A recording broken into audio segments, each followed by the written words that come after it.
بسم الله. السلام عليكم ورحمة الله وبركاته. وعليكم السلام ورحمة الله وبركاته. إن الحمد لله نحمده ونستعينه ونستغفره ونعوذ بالله من شرور أنفسنا ومن سيئات أعمالنا. من يهده الله فلا مضل له ومن يضلل فلا هادي له. وأشهد أن لا إله إلا الله وحده لا شريك له. وأشهد أن محمدا عبده ورسوله. وبعد، ikhwani fi din, a'azzakumullah, kaum muslimin pendengar radio Indah Siar yang kami hormati. Alhamdulillah kita bertemu kembali pada pagi hari ini, dan pembahasan kita sudah masuk pada bab taubah dari mutiara-mutiara yang disusun oleh Imam An-Nawawi rahimahullah dari kitab Sunnah, yang beliau beri nama kebun-kebun orang saleh, Riyadhus Shalihin. Sampai kita pada hadis Rasulullah sallallahu alaihi wa ala alihi wasallam. Wa an Abi Hurairah radhiyallahu ta'ala anhu قال سمعت رسول الله صلى الله عليه وعلى آله وسلم يقول والله إني لأستغفر الله وأتوب إليه في اليوم أكثر من 70 مرة. رواه البخاري. وعن الأغر ابن يسار المزني رضي الله تعالى عنه قال قال رسول الله صلى الله عليه وعلى آله وسلم يا أيها الناس توبوا إلى الله واستغفروه فإني أتوب في اليوم 100 مرة. رواه مسلم. Sengaja saya bawakan langsung dua hadis karena dua hadis ini mengandung isi yang sama atau semakna. Yang pertama hadis dari Abu Hurairah radhiyallahu taala anhu, kata beliau, aku mendengar Rasulullah sallallahu alaihi wa ala alihi wasallam berkata, demi Allah, sungguh aku meminta ampun kepada Allah Subhanahu wa taala dan bertaubat kepadanya dalam satu hari lebih dari 70 kali. Demikian dalam riwayat Bukhari. Sedangkan dalam riwayat Muslim dari Al-Aghar Ibn Yasar Al-Muzani, semoga Allah meridhoinya, beliau berkata, qala Rasulullah SAW, Rasulullah SAW bersabda, ya ayyuhan nas, wahai manusia, tubu ilallahi wastaghfiruh, bertaubatlah kalian seluruhnya kepada Allah dan minta ampunlah kepadanya, karena sesungguhnya aku dalam satu hari bertaubat lebih, atau dikatakan 100 kali. Aku bertaubat di dalam satu hari 100 kali. Kaum muslimin pendengar radio Indah Siar yang kami hormati, dua hadis ini menunjukkan bahwasanya Rasulullah SAW sangat banyak mengucapkan istighfar, dan beliau mengatakan, aku dalam satu hari beristighfar dan bertaubat lebih dari 70 kali. Dalam hadis yang kedua dikatakan 100 kali. Padahal beliau orang yang maksum, yang terjaga dari kesalahan. Tetapi beliau karena tingginya iman beliau, karena ingin memberikan ibadah kepada Allah yang terbaik, maka perkara yang sesungguhnya bukan kesalahan, bukan dosa, beliau khawatir. Maka beliau mengucapkan astagfirullah, astagfirullah, astagfirullah wa atubu ilaik. Sahabat salat diajarkan pula untuk mengucapkan astagfirullah, astagfirullah. Yang mungkin orang-orang bertanya-tanya, bukankah kita habis melaksanakan satu ibadah, yaitu salat? Kenapa minta ampun? Kita bukan habis berbuat dosa, kita bukan habis berbuat kezaliman. Kita baru saja beribadah pada Allah, sujud, ruku, memujinya, menyanjungnya, membaca Al-Quran dan seterusnya di dalam salat. Tapi mengapa dicontohkan dan diajarkan Setelah selesai, astaghfirullah. Astaghfirullah. Meminta ampun pada Allah Ta'ala. Karena demikianlah sikap seorang yang mukmin, selalu merasa kurang apa yang dia telah lakukan dari amalan saleh. Selalu merasa kurang sempurna, kurang lengkap, kurang untuk bisa memberikan sesuatu yang seharusnya kepada Allah Subhanahu wa taala, yaitu ibadah yang sempurna. Sehingga walaupun beliau qiyamul lail, dalam keadaan Aisyah menceritakan qiyamul lailnya, jangan tanya bagusnya dan panjangnya. Maksudnya sangat bagusnya dan sangat panjangnya. Pernah satu sahabat ikut di belakang Rasulullah SAW di malam hari ketika beliau salat. Ternyata Rasulullah SAW membaca surat Al-Baqarah. Dikira ayat 100 akan berhenti. Ternyata beliau melanjutkan sampai habis surat Al-Baqarah.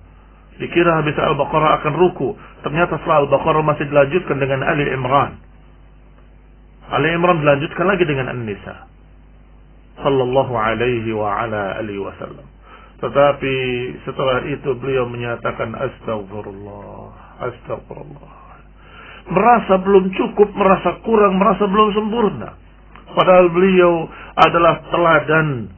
Beliau sallallahu alaihi wasallam adalah seorang yang merupakan uswah hasanah. Laqad kana lakum fi Rasulillahi uswatun hasanah. Sudah ada bagi kalian, kata Allah, pada diri Rasulullah contoh teladan yang baik. Ikhwani fillah azakumullah, kaum muslimin pendengar radio Indah Siar yang kami hormati. Sampai Aisyah merasa kasihan dengan Rasulullah SAW. Kakinya bengkak karena banyaknya berdiri. Ya Rasulullah, bukankah engkau dijamin dosa-dosamu atau kesalahan-kesalahanmu yang sebelumnya dan setelahnya akan diampuni semuanya, dijamin oleh Allah? Kata Nabi menjawab dengan dua kalimat, afala akuna abdan syakura. Kalau begitu, bukankah semestinya aku harus bersyukur? Artinya beliau merasa kurang syukurnya, merasa belum mengimbangi rahmat Allah yang sangat luas, yang sangat tinggi, yang sangat besar kepadanya. Merasa dia belum. Sehingga barakallahu fikum, jangan berpikir Nabi banyak-banyak beristighfar setiap harinya 100 kali atau 70 kali, kemudian kalian berpikir bahwa berarti banyak kesalahan Nabi, banyak dosa. Bukan, sama sekali. Beliau ma'sumun, terjaga dari kesalahan. Ketika beliau akan melakukan sesuatu yang tidak tepat, saya belum bilang itu adalah kesalahan. Bukan. Sesuatu yang dianggap baik tetapi itu salah, Allah sudah turunkan ayatnya. Abasa wa tawalla.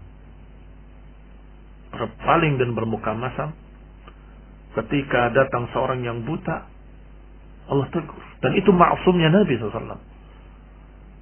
Demikian pula ketika beliau mengatakan pada istri-istrinya, kalau begitu aku tidak akan minum madu lagi, ketika mereka mengatakan bahwa madunya begini dan begitu. Allah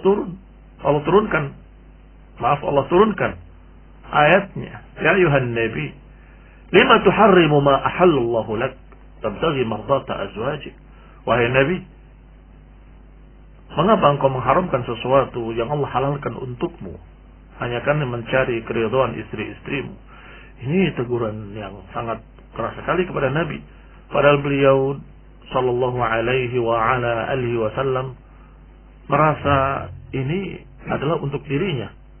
Artinya bukan satu dosa berubah hukum, tetapi menyatakan aku tidak mau minum madu lagi, dan aku tidak akan minum madu ini lagi karena kalian mengatakan begini dan begitu.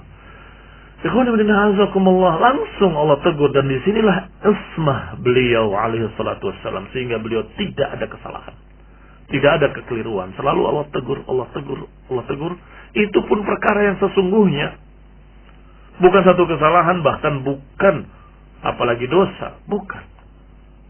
Tetapi sesuatu istihad untuk pribadinya sendiri, ternyata Allah tegur dan Allah luruskan. Apalagi yang lain dari perkara-perkara, apalagi dosa, ingin pun tidak. Nabi SAW berkeinginan pun tidak untuk berbuat dosa. Maka kaum muslimin rahimani wa rahimakumullah, banyak-banyak beristighfar bukan hanya karena dosa-dosa. Bisa jadi karena merasa kurang sempurna ibadah yang dilakukannya.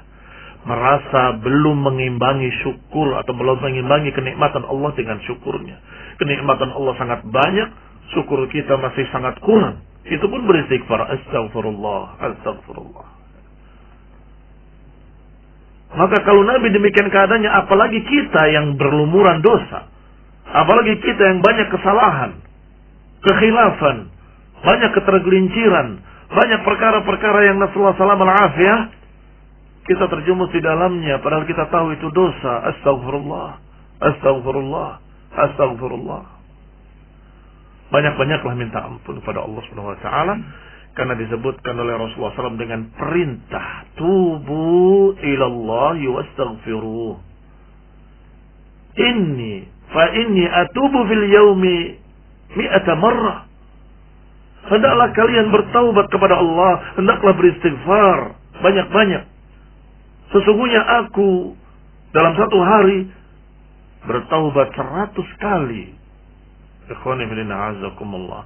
Berarti ini mendukung apa yang sudah disebutkan dalam 3 ayat yang disebutkan kemarin dan dalam sekian banyak ayat yang tidak disebutkan. Perintah-perintah Nabi, perintah Allah Subhanahu wa taala, tubu ilallahi taubatan nasuha. Tubu ilallahi jami'an ayyuhal mu'minun. Istaghfiru rabbakum thumma tubu ilaihi. Istaghfiru rabbakum innahu kana ghaffara, dan lain-lain dari ayat-ayat yang seperti ini. Bertaubatlah, beristighfarlah, sesungguhnya Allah Maha Pengampun. Bertaubatlah kalian seluruhnya kepada Allah. Bertaubatlah kalian dengan taubat yang sungguh-sungguh. Maka kita wajib bertaubat alal fawriyah. Wajib bertaubat dengan segera. Jangan menunda-nunda. Taswif min wasawisi syaitan. Taswif adalah mengucapkan saufa. Taswif adalah menunda dan berkata, nanti saya akan kerjakan. Nanti saya akan kerjakan. Ini adalah tipu daya syaitan. Jangan menunda-nunda. Hari ini kita berhenti. Hari ini kita stop. Hari ini kita hentikan perbuatan dosa itu dan kita ucapkan astagfirullah wa atubu ilaih, bertekad untuk tidak mengulanginya, menyesali apa yang sudah dilakukannya, dan kemudian minta tolonglah pada Allah Subhanahu wa taala. Mudah-mudahan kita mendapatkan taufik, mudah-mudahan kita mendapatkan kekuatan, mudah-mudahan kita diberi oleh Allah Subhanahu wa taala istiqamah, tidak kembali lagi pada dosa yang sama. Jadi kesungguh-sungguhan, berusaha dan meminta. Ikhwan fillah a'azakumullah, saya kira 2 hadis ini sangat jelas, sehingga kita tidak banyak berpanjang lebar dalam 2 hadis ini. Semoga Allah berikan kemudahan pada kita untuk segera bertaubat dari semua kesalahan kita, dan semoga Allah berikan kita istiqamah di atas al-haq. Amin wa sallallahu ala Muhammadin wa ala alihi wa ashabihi wa sallama tasliman katsira. Baik kaum muslimin, demikian tadi tausiah ataupun kajian Islam disampaikan oleh Al-Ustaz Muhammad bin Marsawit hafizahullah. Semoga memberikan manfaat, dan jazakallah kepada Al-Ustaz Muhammad bin Marsawit yang telah menyampaikan kajian Islam dari kitab Riyadhus Shalihin. Baik kaum muslimin, kita sekarang berada di sesi yang kedua, yakni membacakan pertanyaan-pertanyaan Anda dan kemudian insyaallah akan dijawab oleh beliau hafizahullah. Pertanyaan pertama, bismillah. Assalamualaikum warahmatullahi wabarakatuh. Waalaikumsalam warahmatullahi wabarakatuh. Maaf Ustaz, saya mau bertanya, kalau kita terjatuh pada perbuatan ghibah, kita sudah bertobat dan menyesali apa yang saya perbuat. Pertanyaannya adalah, apakah bisa kita hanya minta maaf dan kehalalan kepada orang yang kita gibahi tanpa menyebut kata-katanya dan meminta ampun kepada Allah terhadap orang yang sudah kita gibahi? Jazakallahu khairan. Nah, kalau dengan global sudah cukup dan dia mengatakan aku maafkan semua apa yang kamu ucapkan, sudah cukup, nggak perlu dirincikan. Karena saya khawatir kalau dirincikan akan menoreh luka yang lama atau akan mengingatkan kembali apa yang menyakitkan hati dan sebagainya. Maka itu tidak sesuai dengan hikmah. Hikmahnya kita meminta maaf harusnya memperbaiki apa yang rusak, bukan merusak kembali atau bukan menoreh kembali luka yang sudah lama. Sehingga cukup dengan kalimat mohon maaf kepadanya, aku banyak dulu pernah menceritakan tembung dibahi kamu dan sebagainya. Tolong maafkan saya dan ikhlaskan atau ridhokan saya dan ila akhir. Kalau itu cukup, selesai. Kalau dia nencikan, janganlah. Yang penting saya akan perbaiki nama antum insyaallah, dan saya akan bela antum dari mereka-mereka yang menuduh dengan tuduhan-tuduhan yang seperti itu. Dan aku akan katakan demikian ila akhir. Mudah-mudahan itu cukup. Pertanyaan berikutnya, bismillah, barakallahu fikum Ustaz. Afan mau bertanya dengan di luar tema, berbeda dengan tema. Mana yang lebih afdol, Ustaz? Qiyamul Lail 11 rakaat, 22 dengan witir 3 rakaat, ataukah 22 dengan witir 1 rakaat? Jazakumullah khairan, Ustaz. Iya. 11 rakaat kalau 22 dengan witir 3 rakaat tidak sesuai dengan hadisnya, walaupun boleh ya. Karena witir itu bisa 3, bisa 5, bisa 7, bisa. Tetapi hadisnya yang menyatakan 11 rakaat disebutkan dengan 2. Idza khifal fajr, kalau dikhawatirkan datang fajar, maka salatlah 1 rakaat. Barakallahu fiikum. Sehingga tidak mengapa dia salat witir dalam jumlah 3 atau 5 atau 7, walaupun nanti ada perbedaan ketika 7 ada 2 tasyahud di akhirnya. Ala kulli hal, tetapi yang diajarkan langsung oleh Nabi dengan ucapan beliau di mimbar, didatangi oleh seseorang, ya Rasulullah, bagaimana aku qiyamul lail? Nabi mengajarkan dengan sangat jelas, salatlah masna 2 rakaat. Wa idza khifal fajr shalli raka'ah, atau kama qala sallallahu alaihi wa ala alihi wasallam. Kata Nabi, salatul laili masna. Salat malam itu 2. Kalau kalian khawatir fajar, salatlah 1 rakaat. Maka ini yang paling afdal, wallahu taala a'lam. Kemudian bismillah, seorang anak dia sudah lama belajar, menuntut kepada orang tuanya bahwa dia memiliki andil dalam membuat kaya kedua orang tuanya Dulu waktu kecil dia mengembalakan kerbau milik orang tuanya sampai akhirnya kerbau itu menjadi banyak. Kemudian oleh orang tuanya kerbau itu dijual dan dibelikan sawah, yang kemudian dengan izin Allah harta itu berkembang meski tidak melulu dari sawah tersebut modalnya. Karena orang tuanya juga berdagang, apakah tindakan menuntut harta orang tuanya itu dibenarkan oleh syariat Islam, ya Ustaz? Sama sekali tidak. Tidak bisa dibenarkan. Mengapa ketika engkau menjadi seorang anak, engkau adalah seorang yang dimiliki oleh bapakmu? Dikatakan dalam sebuah hadis, engkau dan hartamu milik orang tuamu. Anta wa malik li abik. Anta wa maluka li abik. Engkau dan hartamu semuanya milik bapakmu. Sehingga tidak perlu menuntut, bahkan kalaupun benar-benar pemberian, bahkan bukan dari seorang anak, nggak boleh ngungkit-ngungkit. Apalagi anak yang disuruh orang tuanya yang wajib taat. Maka ketika dia taat, selesai. Itu tugas dia taat. Adapun ternyata dengan bantuan dia berhasil menjadi kaya dan sebagainya, itu bukan urusan dia, itu urusan orang tuanya. Kerbaunya juga kerbau orang tuanya. Dia hanya disuruh mengembalakan. Barakallahu fiikum. Masalahnya di sini ada 2 sisi. Pertama, ketaatan seorang anak pada orang tuanya. Kedua, engkau dan hartamu milik bapakmu. Ketiga, masalah tidak bolehnya menuntut kebaikan-kebaikan. Ikhlaskanlah karena Allah SWT akan diberi oleh Allah pahala yang lebih dari itu. Akan berlipat-lipat kali Allah beri. Maka sadarilah 3 perkara ini. Pertama, engkau seorang anak yang harus taat. Maka jangan diungkit-ungkit ketaatanmu ketika engkau masih kecil. Kedua, bahwasanya engkau dan hartamu semua milik orang tuamu. Bapakmu yang dimaksud. Yang ketiga, tidak boleh menuntut pemberian dan menuntut amalan soleh yang pernah dilakukannya. karena itu akan merusak keikhlasan dan akan menghilangkan pahala. Nasallahu alaihi wal hidayah wa rahmah. Kemudian semoga Allah menjaga Anda dan keluarga Ustaz. Amin. Apakah dibenarkan meminta doa teman-teman di dalam grup WA atau meminta doa teman yang safar dan sebagainya? Jazakallahu khairan. Tidak mengapa kita meminta doa dari orang lain, dari orang yang mampu untuk berdoa, dan kita berharap kalau dia berdoa lebih dikabulkan. Ikhwanuddin a'azakumullah. Hanya saja kalau engkau berdoa sendiri tidak meminta pada orang lain, itu lebih afdal, lebih afdal. Sehingga sebagian ulama menganggapnya meminta doa pada orang lain itu makruh. Mengapa? Karena berdoa sendiri lebih afdal. Kalau alasannya terpikir dia lebih soleh, maka kita jawab, kenapa engkau tidak jadi soleh?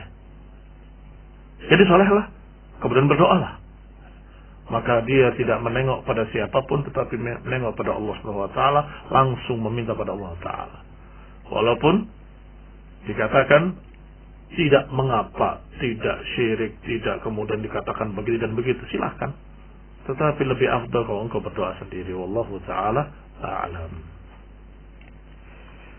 Kemudian Bismillah, izin bertanya, qadarullah dahulu tergincir kepada KPR BTN. Saya bisa melunasinya saat ini seandainya menjual seluruh aset jualan saya. Tetapi setelahnya saya tidak memiliki modal untuk berdagang. Apa nasihatnya ya Ustaz? Barakallahu fiik.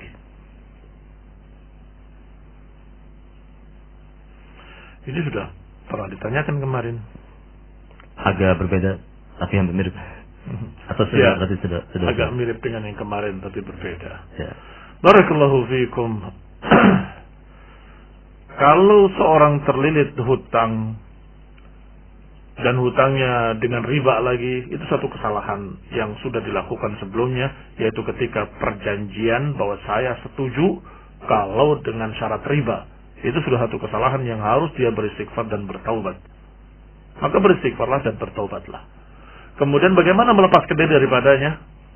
Kalau engkau yang merentenkan atau engkau yang melakukan ribanya, maka engkau ambil hartamu dan sisanya jangan dituntut. Tapi kalau engkau yang dalam keadaan meminjam, maka hendaklah kalian selesaikan kemudian tidak mengulangi perbuatannya. Ini kalian selesai dengan segera, lebih cepat, lebih baik. Karena lebih cepat terhindar dari riba tersebut. Wallahu ta'ala a'lam. Berikutnya, bagaimana jika seorang yang terjatuh dosa, lalu ia bertobat dan terjatuh dosa lagi dan bertobat lagi? Apakah ini tobatnya STMJ? Lalu apa artinya? Oh iya, STMJ artinya setelah terus maksiat jalan. Jazakumullah khairan. Barakallahu fikum. STMJ.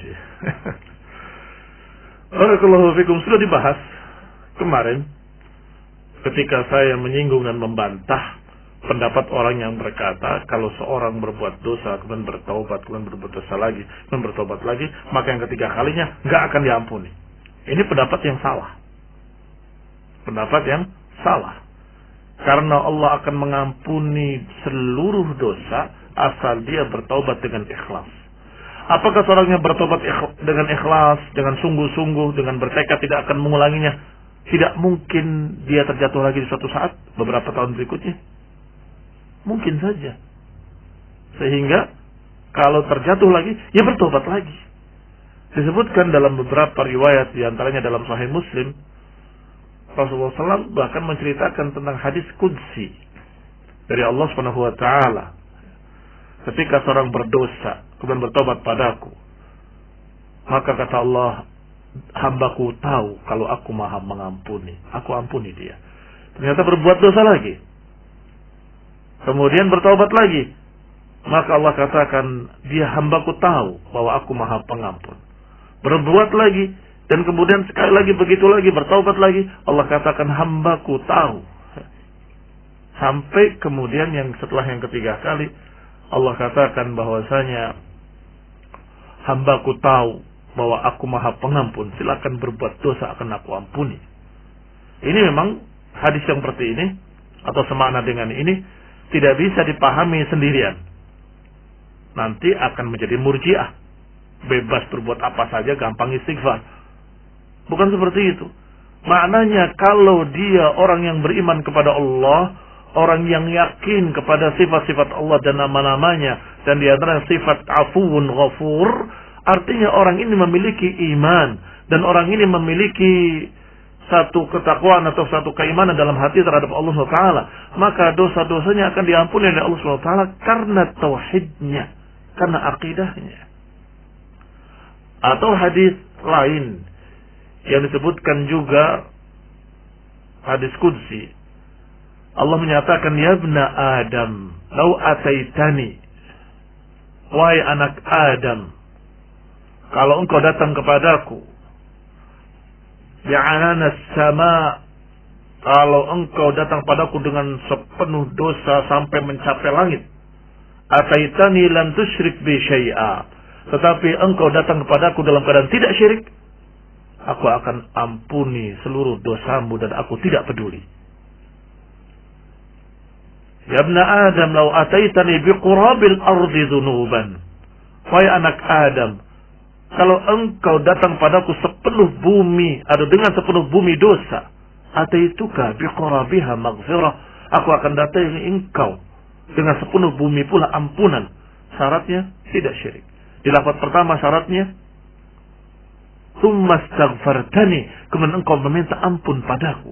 Syaratnya masih dia tetap meminta ampun, tetap meminta ampun.